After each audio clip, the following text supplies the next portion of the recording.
Vous écoutez le podcast Devenir écrivain par Lucie Castel, épisode 114. Bienvenue sur Devenir écrivain, le podcast pour démarrer et réussir votre carrière d'écrivain. Et maintenant, retrouvez votre animatrice Lucie Castel, autrice publiée à l'international, formatrice et conférencière. Bonjour, bienvenue dans ce nouvel épisode. Je suis vraiment ravie de te retrouver ou de t'accueillir si jamais tu découvres cette série d'épisodes de podcasts dédiés au métier d'auteur.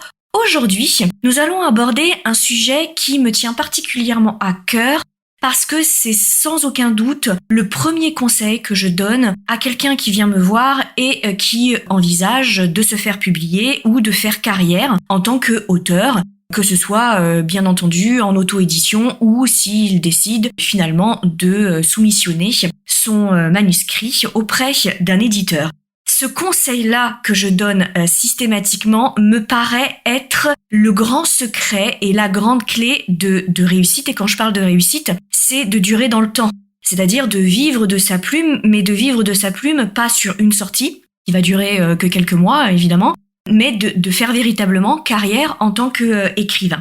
Alors, le thème d'aujourd'hui et qui tient compte de ce conseil et qui, du coup, explique pourquoi est-ce que c'est si important pour moi, c'est le fameux thème autour de la méthode d'écriture, d'une méthode d'écriture, parce qu'il n'y a pas une seule méthode d'écriture, c'est ce que nous allons voir maintenant. Mais c'est la méthode, une méthode d'écriture que l'auteur va utiliser quotidiennement pour écrire son ou ses manuscrits. Et donc, la question que l'on va se poser, au-delà des méthodes d'écriture, peu importe, c'est pourquoi est-ce qu'avoir une méthode d'écriture fonctionne-t-il ? Pourquoi est-ce que c'est véritablement efficace ? Et si je peux être aussi affirmative, c'est que depuis des années que je publie, et ça fait quand même maintenant une paire d'années quand même, j'ai rencontré énormément d'auteurs et on se rend compte que tous les auteurs professionnels, c'est-à-dire les auteurs qui font carrière et qui vivent de leur plume ou qui sont sur le point de vivre de leur plume, ont tous une méthode. Et ces méthodes-là, elles peuvent être très contraignantes et vraiment ressembler à quelque chose de très dogmatique, avec de multiples étapes, quelque chose qui ressemble vraiment à une procédure, à un process d'écriture très précis. Et puis, on a des auteurs qui ont l'air de dire qu'ils se laissent porter par l'imagination, qu'ils se laissent porter par leur spontanéité, et puis ils voient en cours de route, mais en réalité, lorsqu'on creuse un peu, lorsqu'on les interroge, on se rend compte qu'ils ont une méthode. Ils ont une façon de procéder, ils ont une façon de convoquer leur muse et ils ont une façon d'organiser leur travail. C'est juste que d'extérieur, cette façon de faire a l'air un tout petit peu plus souple. Mais en réalité, on se rend compte que il y a vraiment un point commun qui est vraiment presque de l'ordre du rituel d'écriture. Et derrière ce rituel d'écriture, évidemment, se cache une véritable méthode et que l'auteur a expérimenté, a remanié, a adapté à sa plume et à ses besoins et qui évidemment fonctionne pour lui ou en tout cas lui donne des résultats satisfaisants. Alors moi je voudrais, sans rentrer dans le détail du listing de toutes les méthodes qui existent sur le marché parce que il y en a des dizaines, ce qui est plutôt rassurant c'est que lorsque la méthode a fait ses preuves, lorsqu'elle tient un peu la route évidemment, elle repose sur un socle commun de concepts et de thèmes, ce qui est plutôt une bonne chose, c'est qu'on se rend compte qu'il n'y a pas 50 façons d'appréhender l'écriture d'un roman. Donc sans rentrer et sans faire le listing de toutes ces méthodes, moi je voudrais vraiment appuyer sur les raisons qui expliquent pourquoi avoir une méthode, ça fonctionne mieux que de ne pas avoir de méthode. Et pourquoi est-ce que c'est presque un préalable indispensable lorsqu'on veut se lancer dans la carrière d'auteur ou lorsqu'on veut professionnaliser son écriture, que ce soit dans le but d'auto-publier et donc de marcher en auto-publication évidemment, ou que ce soit dans l'optique de confier son manuscrit à un éditeur et d'espérer décrocher assez rapidement un contrat avec l'éditeur qu'on vise et qu'on aimerait évidemment obtenir. Alors, l'une des premières raisons qui explique pourquoi est-ce que c'est si confortable et si efficace pour un auteur d'écrire avec une méthode d'écriture, c'est parce qu'en réalité, la méthode d'écriture, c'est un outil sur lequel l'auteur va pouvoir se reposer. En fait, il faut vraiment voir la méthode d'écriture comme un assistant personnel d'écriture.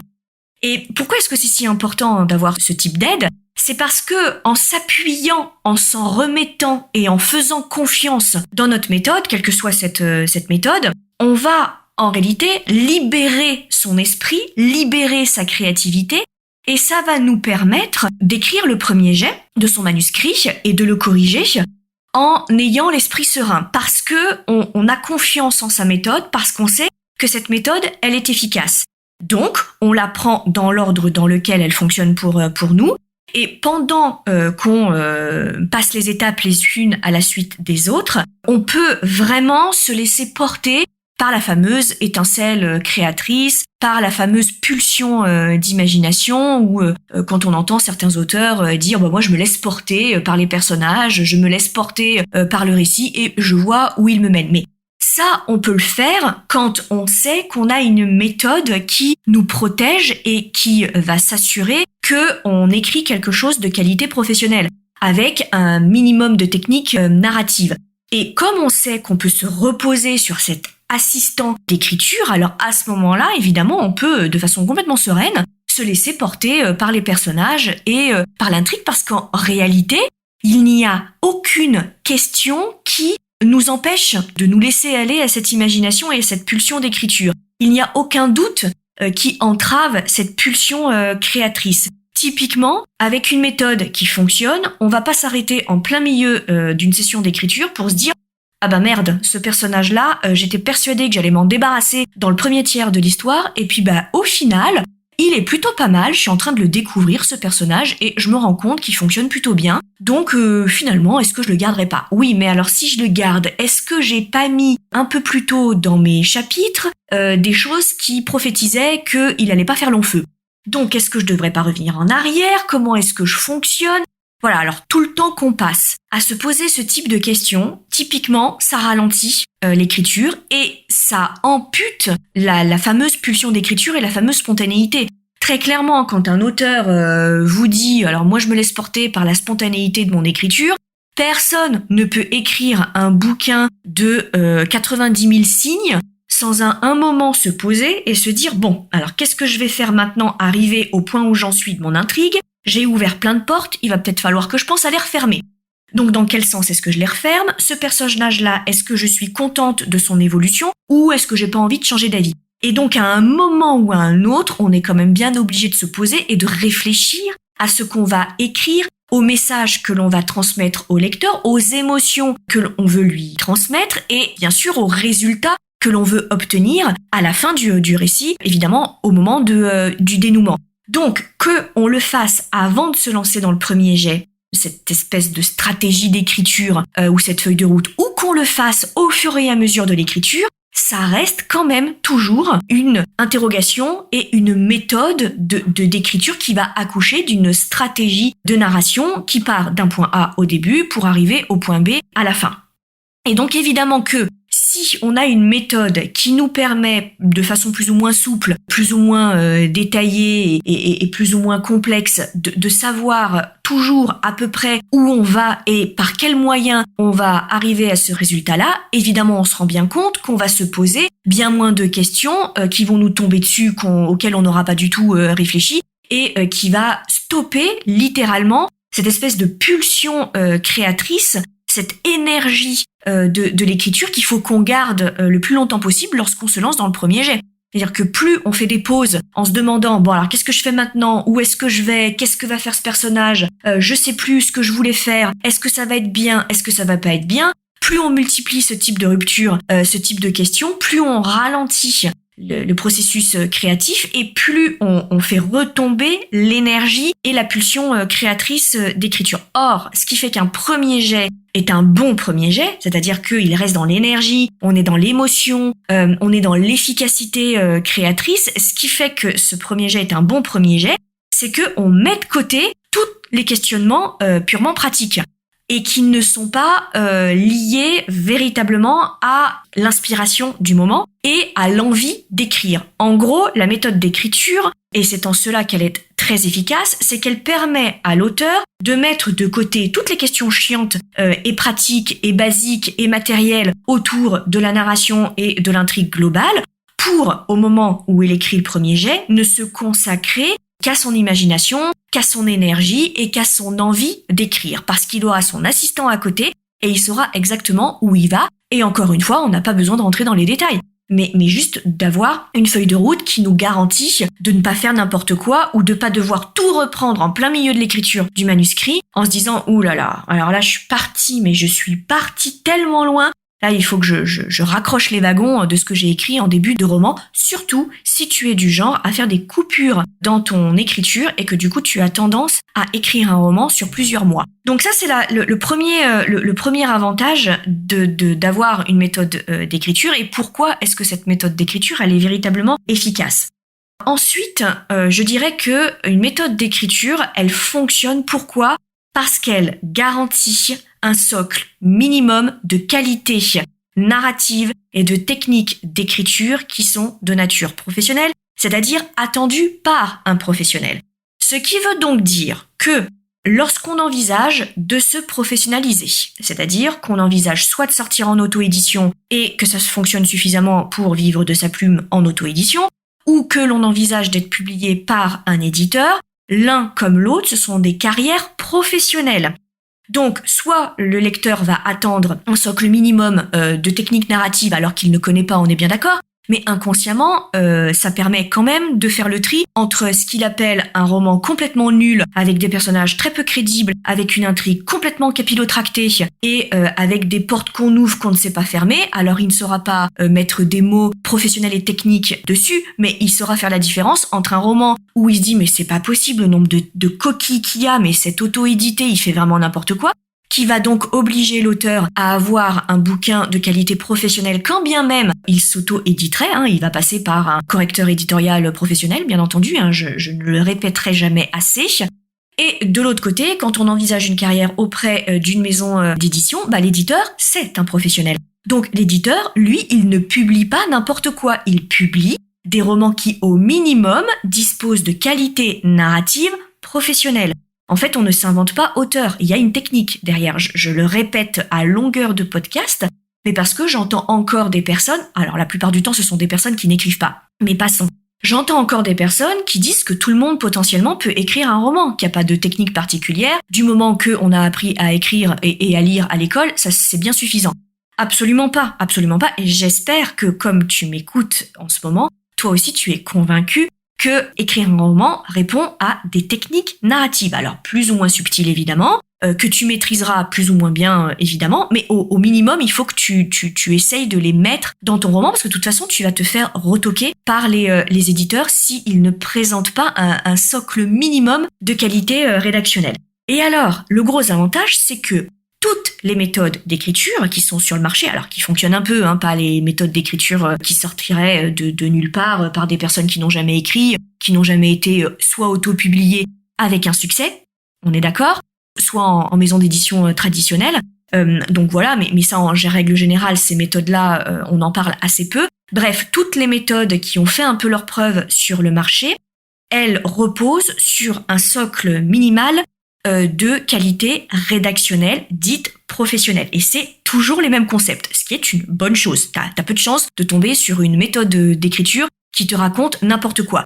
Au pire, tu vas tomber sur une méthode d'écriture qui rentre pas tellement dans le détail et qui va uniquement se contenter de te donner des concepts très généralistes, des conseils de bon sens, mais va pas te donner des pistes très précises avec des outils clés en main. C'est tout ce que tu peux risquer sur une méthode sur laquelle tu tomberais et qui n'aurait peut-être pas fait beaucoup ses preuves ou qui est un petit peu légère. Mais sinon, aucune chance qu'une méthode te raconte n'importe quoi en termes de narration, parce qu'on connaît très bien les techniques narratives. Ça fait un petit moment que des professionnels étudient les écrits des auteurs et ont théorisé un certain nombre de concepts liés à l'équilibrage et à la structuration d'un roman de fiction ou de non-fiction d'ailleurs. Et donc, ces méthodes-là, elles présentent l'avantage de te les livrer, ces clés professionnelles. Tu n'as pas besoin d'aller les chercher ailleurs ou d'écrire un roman et te demander après coup « Ah oui, alors il faut quand même que je sois attentif à telle et telle clé de technique narrative qui est attendue par les éditeurs. » Ces méthodes d'écriture, elles vont justement être là pour te lister les points de vigilance dans ton écriture ou dans la correction de ton manuscrit pour te permettre de mettre en avant ces qualités rédactionnelles et narratives attendues. Alors, je ne dis pas qu'à tous les coups tu vas les réussir, parce que des fois on se plante, mais au moins tu les connais. Au moins tu essayes de les mettre en avant. Et ça, l'éditeur va le voir, même si clairement dans ton manuscrit ça manque un petit peu de maturité, ça manque un petit peu de professionnalisme, il va se dire il manque très peu. Et donc du coup, on va pouvoir travailler ça avec une correction éditoriale un peu poussée, mais il n'y a pas grand-chose à faire. Alors que très clairement, et j'en ai encore discuté avec un éditeur il n'y a pas très longtemps, où il me disait typiquement j'ai reçu un manuscrit, l'idée est très bonne, l'idée du roman est vraiment très très bonne, il y a quelque chose à creuser, mais il y a encore une trop grosse marche entre ce que la personne écrit et ce qu'on attend nous en tant que professionnels de la publication. Et le travail à accomplir sur le manuscrit serait beaucoup trop important et coûterait bien trop cher pour que je prenne le risque de le publier.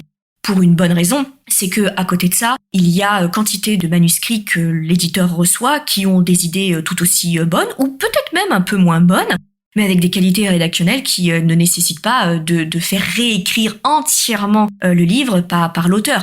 Il faut pas oublier qu'on est quand même dans un milieu extrêmement concurrentiel. Donc je dirais que plus le manuscrit est professionnel, plus le manuscrit est mature, plus l'écriture est propre, et plus on a de chances de faire la différence au milieu des autres manuscrits qui, eux, n'appliqueront pas de méthode, qui leur donneront les techniques narratives de base. Et donc voilà, et très clairement, l'éditeur me disait regretter parce que il y avait de bonnes idées, que ça rentrait dans sa ligne éditoriale, mais pour lui, il me l'a expliqué dans ces termes, pour lui, il y avait une trop grande montagne à gravir pour que le manuscrit soit en état d'être publié. Et quand je parle d'un manuscrit en état d'être publié, c'est un manuscrit qui va subir une correction éditoriale quoi qu'il arrive. C'est-à-dire qu'on ne demande pas à un manuscrit d'être parfait. Il ne l'est jamais, de toute façon. Donc l'éditeur, du coup, lorsqu'il juge un manuscrit, il intègre le fait qu'on va le corriger.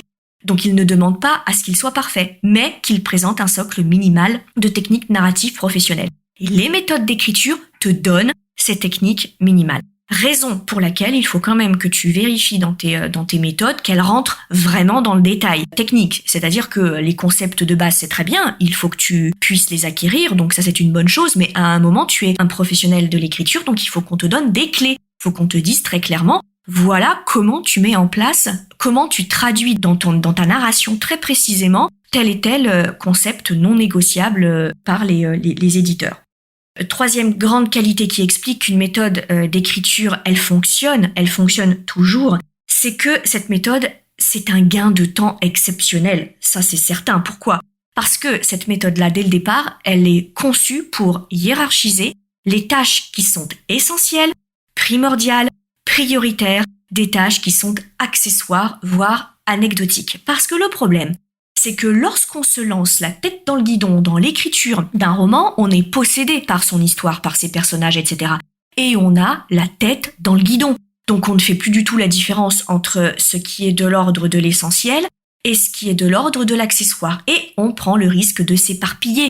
Et en s'éparpillant, on perd du temps, on pédale dans la semoule et on finit par perdre le fil de ce qui est vraiment important. Et un livre qui pourrait s'écrire en 2-3 mois, finalement s'écrit en 1 an, 2 ans, 3 ans. Et le temps qui passe, ce sont des opportunités de publication qui ne sont pas réalisées parce que les modes changent et un roman qui aurait cartonné une année, on le représente 3-4 ans plus tard, il cartonnera plus parce que la mode sera passée. Alors on connaît pas forcément les phénomènes de mode, mais tout ça pour dire que il faut pas trop perdre de temps. Tu as un manuscrit, tu as une idée, tu te lances, lance-toi et ne passe pas 3 ans à écrire ce roman.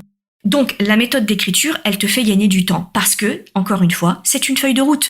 Une feuille de route que tu auras adaptée à tes besoins, donc qui fonctionnera pour toi. Et puis, j'ai envie de te dire, quand tu vas publier et que tu vas commencer à vouloir vivre de ta plume, que ce soit en auto-édition particulièrement, parce qu'en auto-édition, si tu veux avoir une chance de véritablement fonctionner et de gagner de l'argent, c'est 4 romans par an. Ça fait l'unanimité chez tous les auteurs auto-publiés qui fonctionnent. Que ce soit français ou que ce soit d'ailleurs à l'étranger. Donc pour écrire 4 romans par an, je peux te dire qu'il te faut une méthode d'écriture parce que tu ne peux pas perdre de temps. Et quand tu es en maison d'édition traditionnelle, tu ne peux pas te permettre d'avoir des trous dans tes publications de plusieurs années. Parce qu'il faut que ton nom circule au milieu des professionnels pour que tu puisses petit à petit avoir des antécédents de vente et espérer changer d'éditeur pour avoir des éditeurs de plus en plus gros et qui misent de plus en plus sur toi. Et enfin, je dirais, l'autre explication sur le fait qu'une méthode d'écriture fonctionne, et elle fonctionne toujours mieux que sans méthode d'écriture, c'est qu'elle te permet de garder ta motivation. Lorsque tu as une méthode d'écriture que tu as faite à ta main et qui fonctionne, elle est toujours cadencée. Toutes les méthodes d'écriture, encore une fois qui entrent dans le détail, pas les méthodes d'écriture qui te proposent une vidéo de 10 minutes, 20 minutes et que tu achètes 40 €, on est d'accord. Une vraie méthode d'écriture, c'est un gros bouquin pas à pas ou une méthode de plusieurs heures de vidéo. Quand tu as une méthode d'écriture qui fonctionne, elles fonctionnent toutes sur un mode d'étape par étape. Elles sont toutes cadencées, elles sont conçues pour rythmer ton écriture. Parce qu'en rythmant tes sessions d'écriture, on se rend compte que c'est bien plus efficace que si on ne fixe pas de temps ou d'étapes, etc. Et donc, le fait de cocher les étapes, même des étapes très souples d'ailleurs, et très légères, même s'il n'y en a que 3 ou 4, le fait de cocher et d'avancer sur ces étapes te permet de garder ton objectif de fin d'écriture bien en tête et donc de rester concentré et donc de rester motivé. Et ça, c'est extrêmement important. Voilà ce que je voulais te dire sur l'avantage d'écrire avec une méthode et vraiment, j'insiste sur le fait que ça fait l'unanimité chez les auteurs professionnels. Je voudrais quand même terminer par comment est-ce que tu peux faire le tri dans toutes les méthodes qui sont disponibles sur le marché. D'abord, moi je te recommande vraiment d'acheter la méthode. Que ce soit sous forme de livre ou que ce soit sous forme de formation, tu ne pourras jamais mettre sur le même pied un contenu gratuit et un contenu payant. Il faut en terminer avec cette espèce de légende urbaine qui dirait que chaque fois qu'on a quelque chose de payant sur Internet, notamment sur la formation pour adultes, c'est forcément de l'arnaque et que tout peut se trouver gratuitement sur Internet.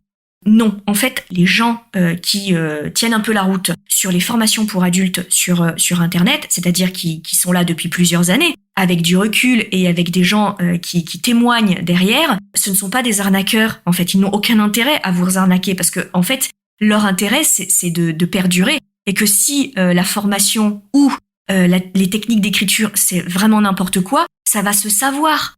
Et donc, ces personnes-là, elles ne vendront plus leur formation. Donc, quand on rémunère une formation, c'est que derrière, on rémunère des formateurs professionnels, des auteurs professionnels, des éditeurs professionnels qui ont passé un certain nombre de temps, qu'on a rémunérés, donc qui en ont fait une partie de leur métier et qui vont produire une œuvre qui sera finie et une œuvre qui sera professionnelle. C'est la raison pour laquelle, quand tu achètes une méthode d'écriture, soit sous la forme d'une formation, soit sous la forme d'un roman qui t'explique la méthode d'écriture, derrière, tu as toute une chaîne de professionnels qui ont fait en sorte que ce produit final soit fiable.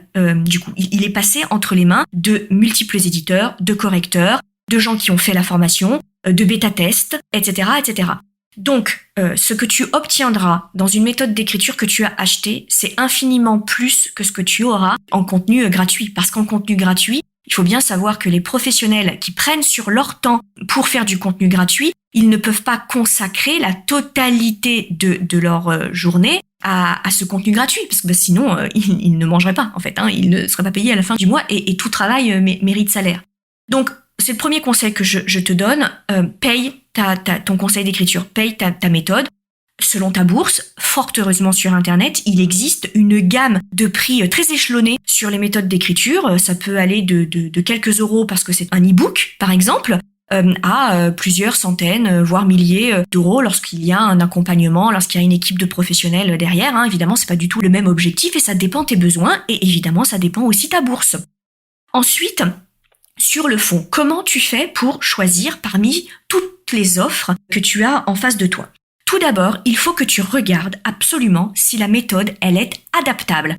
Parce que si la méthode commence à te dire que tu vas pouvoir écrire à la chaîne des romances, écrire à la chaîne des romans de fantasy, parce qu'il y a une recette de cuisine et puis il y en a pas une autre. Il faut se méfier. Parce que là, c'est des méthodes qui sont très rigides et qui te font entrer dans un moule ultra précis. Alors, certes, c'est efficace parce que du coup, ton roman sera équilibré, mais le problème, c'est que tu risques, et les éditeurs le voient assez vite parce que eux sont pas dupes et sont des professionnels, ils voient tout de suite lorsque la méthode, elle est trop rigide. Lorsque vraiment la méthode, elle te dit, mais limite tous les 10% de ton écriture, voilà ce qu'il faut que tu mettes dans ton livre. Là, il doit se passer ça. 10 pages plus loin, il doit se passer ça. 10 pages plus loin, il doit se passer ça. Alors, c'est très intéressant de le voir au moins une fois, parce que tu vois comment c'est découpé, mais le problème, c'est que tu risques d'écrire un roman qui ressemblera exactement au roman qu'une autre personne, qu'un autre auteur fera s'il a pris exactement la même méthode que la tienne. Donc, essaye de trouver des méthodes qui sont adaptables. Il faut que tu puisses les adapter. Donc ça, c'est important. Dans la même idée, il faut que tu vérifies que cette méthode, elle est souple, qu'on te permette de dire, voilà, moi je te propose ce type de trame, mais tu peux adapter cette trame. Tu peux décider de la faire autrement. Voilà ta marge de manœuvre. Il faut que tu gardes une marge de manœuvre. Ça, c'est extrêmement important. Ensuite, pour faire le tri, vraiment, fais quand même attention que la méthode d'écriture que tu vas prendre, c'est une méthode d'écriture pour roman. Parce qu'il y a beaucoup de méthodes d'écriture qui sont proposées pour les scénarios. Et pourquoi ? Parce que tout simplement, ces dernières années, ce sont beaucoup des analystes et des auteurs de scénarios qui ont créé les méthodes d'écriture. Pas parce que les scénaristes, c'est un métier extrêmement compliqué qui demande une très grosse production. Qui dit très grosse production, qui dit gros rendement des scénarios, dit méthode d'écriture efficace pour gagner du temps. Donc c'est la raison pour laquelle les auteurs de méthodes d'écriture sont souvent des scénaristes. Or, les techniques narratives, même s'il y en a certaines qui sont communes, les techniques narratives sont quand même un peu différentes qu'on écrit dans le genre de roman ou qu'on écrive un scénario.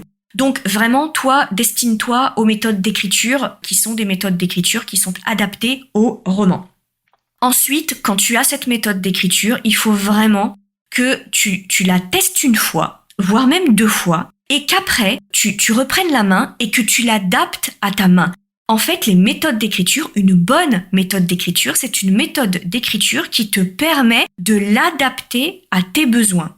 En fait, une méthode d'écriture, c'est pas parole d'évangile, hein. C'est pas un dogme, c'est pas gravé dans le marbre. La méthode d'écriture, elle est là pour te former, pour te donner des outils et pour te permettre après, comme tu auras eu le mode d'emploi de ces outils, d'utiliser ces outils comme tu le souhaites, voire même de les détourner. Donc ça, c'est vraiment important. Et puis le dernier conseil, alors peut-être que ce conseil, il est un petit peu personnel. C'est parce que moi, je suis une autrice. Alors, moi, je les ai toutes faites, hein, les formations sur les méthodes d'écriture. Je suis très, très grande consommatrice de formations pour adultes, vraiment. Et vraiment, je dirais que 99% des formations que j'ai faites sont des formations excellentes. Vraiment de très, très grande qualité. Elles m'ont énormément appris. Donc, je peux t'en parler parce que je les ai quasiment toutes faites, hein, celles qui sont les plus connues. Ce que je remarque quand même, c'est que les méthodes courtes et simples sont les plus efficaces sur le long terme. C'est-à-dire que les méthodes très longues, elles sont peut-être sympathiques quand vraiment tu as besoin de quelque chose de très scolaire et de très guidé, du coup, mais je remarque quand même que plus on écrit et plus il faut que la méthode, elle soit rapide, souple et simple. Si la méthode, elle contient 78 étapes, ça va être sympathique et marrant de le tester une fois, mais honnêtement, on garde jamais ces 78 étapes, clairement. Donc voilà, mais ça c'est peut-être un peu personnel. Je sais que parmi les auditeurs, il y a des auteurs qui aiment les multiples étapes parce que c'est quelque chose qui vraiment les libère et les rassure. Et donc si c'est ton cas, vraiment, alors à ce moment-là, dirige-toi vers une méthode qui a moult étapes. Voilà, j'espère que vraiment je t'ai convaincu d'avoir recours et de tester une méthode d'écriture qui sera la tienne. Je voudrais terminer par un peu d'actualité. Je ne sais pas si tu le sais, mais en tout cas, la nouvelle session de formation Devenir écrivain projet best-seller va démarrer le 4 octobre et les inscriptions à cette superbe formation vont se terminer le 26 septembre à minuit. Il reste encore quelques places, la majeure partie des places ont déjà été prises, la promo va commencer à fonctionner, le groupe a l'air extraordinaire. on va encore faire des miracles avec les auteurs qui ont signé. Hein. C'est vraiment la grande force de l'ICAR, ce réseau exceptionnel d'auteurs qui s'entraident et qui font jaillir des idées de romans incroyables. Donc voilà, si jamais tu es intéressé, je vais donc t'indiquer le lien qui va te permettre d'avoir tous les détails de prix et de contenu des modules concernant cette formation. Et le site sur lequel je t'invite à te rendre, c'est licar.fr/formation. licares.fr/formation. Donc les inscriptions se terminent le 26 septembre. Et alors, pourquoi est-ce que je t'en parle? Outre le fait que c'est une actualité, c'est aussi parce que on démarre la formation de l'ICAR par la méthode d'écriture l'ICAR. Et si tu vas sur le site internet de licar.fr, tu as énormément de témoignages d'anciens élèves qui parlent justement de cette méthode et ça peut te donner une idée de est-ce que cette méthode-là, elle serait faite pour moi et est-ce qu'elle répond à mes attentes telles que je te les ai présentées. C'est une méthode qui, pour moi, évidemment, fonctionne très bien et sur tous les auteurs qui l'ont testé aussi, parce que j'ai eu des bêta-tests et des auteurs professionnels qui ont eu la gentillesse de la tester. Mais encore une fois, il faut que cette méthode réponde à tes besoins et tes attentes et n'hésite pas pour cela à te rendre sur licar.fr/formation. Voilà ce que je voulais te dire sur cet épisode de podcast qui, j'espère, te sera profitable et je te dis, bien entendu, à très vite. Si tu veux écrire un roman qui aura les qualités recherchées par les éditeurs et par les lecteurs, tu dois rejoindre Devenir écrivain projet best-seller. C'est la formation à distance la plus complète et la plus personnalisée pour t'aider à aller au bout de ton projet de roman. Rejoins sans plus tarder mon équipe de professionnels du monde du livre et moi-même sur licar.fr, licares.fr. Beaucoup de nos anciens élèves sont en train de réaliser leur rêve de professionnalisation et de publication. Il n'y a aucune raison pour que ça ne t'arrive pas à toi.